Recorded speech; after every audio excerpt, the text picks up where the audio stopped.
vamos a empezar. Vamos a ver el día de hoy el movimiento rectilíneo uniformemente acelerado, MRUA, por las iniciales. Este movimiento tiene tres características principales. El primero, es un movimiento unidimensional. Seguimos hablando de movimientos que se llevan a cabo en una línea recta. Además, su velocidad ahora es variable, pero su aceleración es constante. Vamos a empezar explicando este movimiento. Entonces nosotros vamos a poder visualizar un objeto que se encuentra inicialmente en una posición, a la cual le vamos a llamar XY. Y en ese punto tiene una velocidad VI. Suponemos que en ese instante el tiempo es igual a 0. Este objeto que está aquí se va a mover en línea recta. Ya hemos platicado que por fuerza debe de ser en línea recta, aunque esta línea recta no forzosamente es horizontal, como la estoy pintando. Y después de que ha transcurrido cierto tiempo, va a llegar a esta posición, a la cual vamos a llamar posición final. Pero su velocidad se ha modificado y entonces ahora tiene una velocidad a la que vamos a llamar velocidad final. Y ha transcurrido un tiempo t. Vamos a llamar a la razón de cambio como la aceleración. Y entonces, la aceleración es el cambio de la velocidad con respecto al tiempo. La aceleración es una cantidad vectorial porque viene a partir de otra cantidad vectorial que es la velocidad.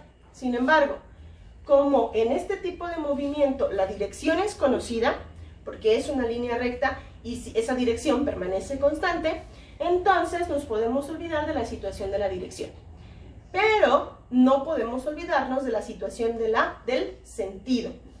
Y para eso, pues entonces debemos de considerar algunas situaciones.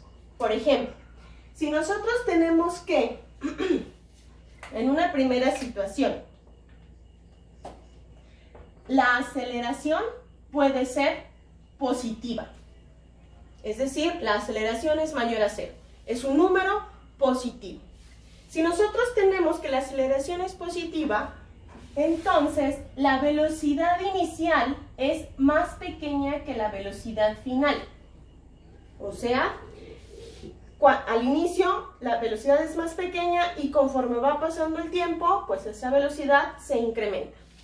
Pero también podemos tener la situación de que la aceleración sea menor a 0. Es decir, que sea negativa. O sea, que yo tengo una velocidad de menos 1.5, menos 8.3, etc. Eso significaría que, en realidad, mi velocidad inicial es más grande que la velocidad final. Es decir, en realidad el objeto está desacelerando. Su velocidad va disminuyendo. Ahora bien, vemos que de aquí ya hemos platicado la aceleración, el cambio en la velocidad con respecto al tiempo. Ya platicamos que el cambio en la velocidad pues no es otra cosa más que la resta entre la velocidad final menos la velocidad inicial. Y entonces a partir de ahí nosotros podemos ver las unidades que va a tener la aceleración. Vemos que la aceleración va a tener unidades de, la velocidad se mide en metros sobre segundo, entre segundos. Aquí hay que poner un 1 en la parte de hasta abajo y después aplicamos esta división, lo que nos dice que metro por 1 es metro sobre segundo por segundo, segundo cuadrado. De tal manera que la aceleración se mide en metros sobre segundo cuadrado. ¿Qué es lo que me está diciendo la aceleración? Muy bien, la aceleración dijimos es la tasa de cambio de la velocidad. Y entonces, si a mí me dicen, voy a poner un ejemplo sencillo por supuesto, si a mí me dicen que la aceleración es de 1 metro por segundo cuadrado, Eso significa que la velocidad se va a ir incrementando 1 metro por segundo por cada segundo que pase. Entonces, si aquí tiene una velocidad de 3 metros por segundo, después de pasado un tiempo, aquí va a tener una velocidad de 4 metros por segundo, siempre y cuando la aceleración sea de 1 metro por segundo cuadrado. Y así sucesivamente. Si aquí tengo una velocidad de 3 metros por segundo, al cabo de 2 segundos voy a tener 5 metros por segundo. Se incrementó al cabo de 2 segundos.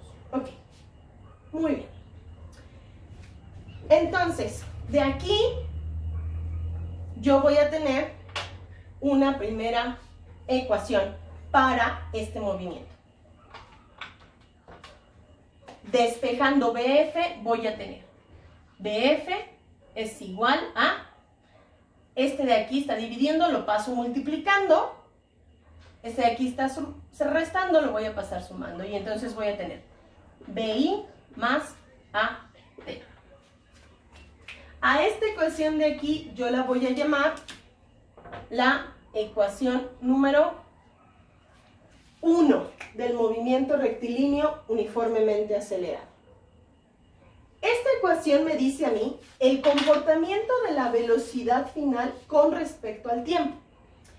Yo puedo ver que el tiempo tiene un exponente 1, cuando no es explícito, acuérdense que esa potencia es 1, y la velocidad final también tiene potencia 1. Eso me dice a mí que tengo la velocidad final es linealmente dependiente con respecto al tiempo. Si yo hiciera una gráfica donde ponga aquí el tiempo en las unidades que yo quiera y aquí la velocidad final también en las unidades que sean necesarios, yo, si quisiera graficar esto, pues entonces podría tener una gráfica, una línea recta de ese tipo.